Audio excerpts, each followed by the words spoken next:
All right, which we're starting at 1936. All right. All right, next tank we're going to play is my favorite defensive tank and my favorite tank to actually play, okay? This is Orisa. She's the newest tank in the game. She's super effective on defense. She can also be on attack and definitely on the checkpoints and the payload matches. She's super effective because of her shielding abilities. So first we're going to talk about her abilities. Right, she has a left click, which is just a machine gun. Her power, her special move Q, it basically is a buff for everybody. You put it down and it increases their damage.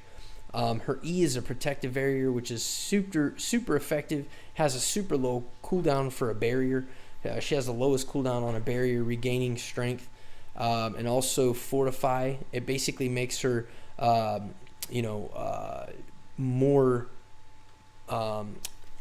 Less prone to taking damage when you hit the shift key, and that has a cooldown as well. And then also her right key, you launch a gravitation charge with right click, and then you detonate it with the same button. It slows enemies and pulls them towards it, right?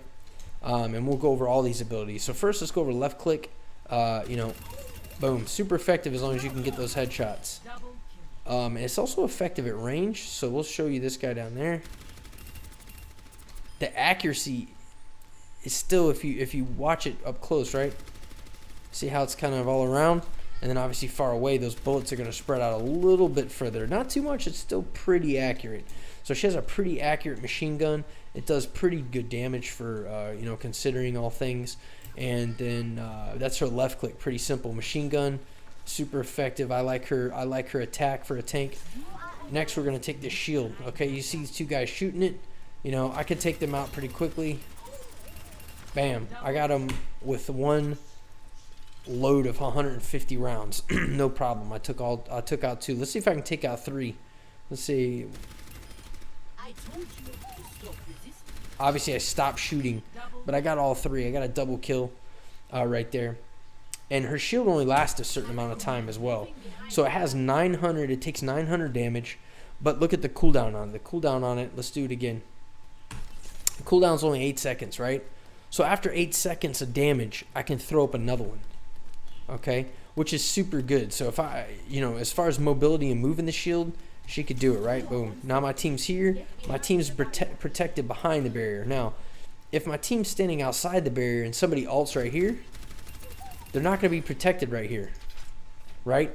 They have to literally be inside of it. So if they're inside of this and it goes off, it's going to protect them. If they're standing here, it's not. Anywhere inside the cone, you're going to be good, right? So if this guy ults right there, here, I'm not good. Here, I'm good, okay? Now, if they can flank around the shield a little bit and corner me, then they're not going to be good. Now, if I can move it, then obviously it's going to be more effective for my team, right? So you really got to be key on that shield placement. I see a lot of people put this down, and a bastion will be on a payload right behind it, right? Or a torb, somebody with a turret, right? And then they stay on the payload with their shield and just keep renewing the shield to keep it up, to keep the bastion and the units protected. Another thing is her right click, right? So I'm going to do it. Boom. So as you can see, instead of letting it hit the wall, I did it right there, and it sucked all the enemies around it to it. It has a very small radius, though. So if the enemies are too far away, you're not going to be able to hit them. See how it only grabbed two? I let it hit the floor there, and you saw the beams go out to them and pull them in. The next thing is her special, right? Boom. So as you can see, let's see what the distance is on this. I'm going to get super far away. So if your teammates are pretty close to it, it's going to buff them, right?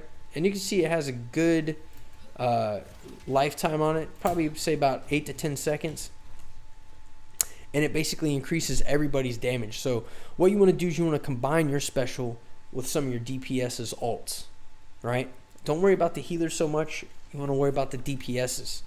Another good combo is if there's an Ana healer, boom. You give whoever Ana gives when they give them their power up combo, say like to a Junkrat, a 76, or a Pharah, boom, you drop that, it's going to give them even more because they can stack. That's going to give them even more damage.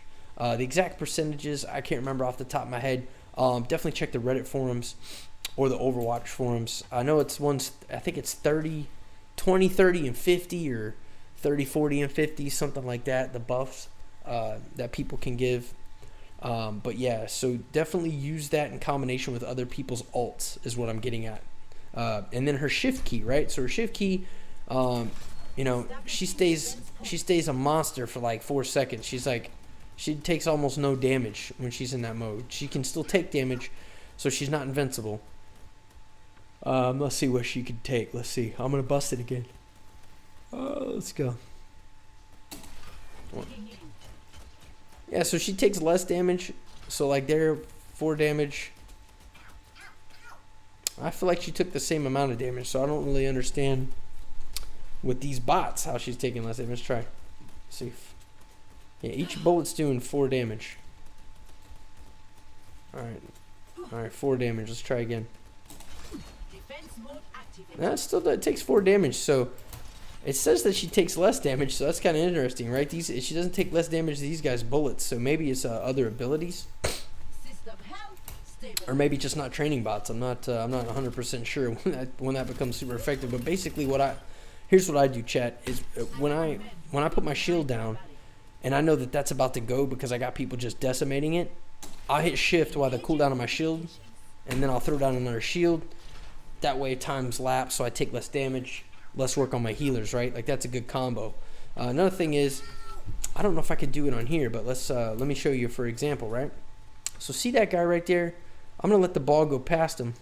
You're not getting away. I didn't hit him. All right, I'm gonna try again. But what you can do with this ball is let it hit a wall, and like, see this environment kill right here, right? Let me see if I can do it. Bam. See you later. So you see that?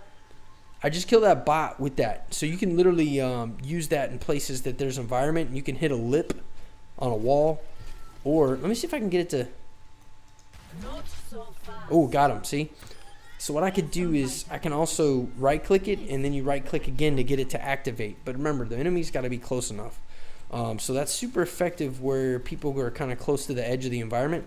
You can use that kind of like a Lucio would boop somebody off.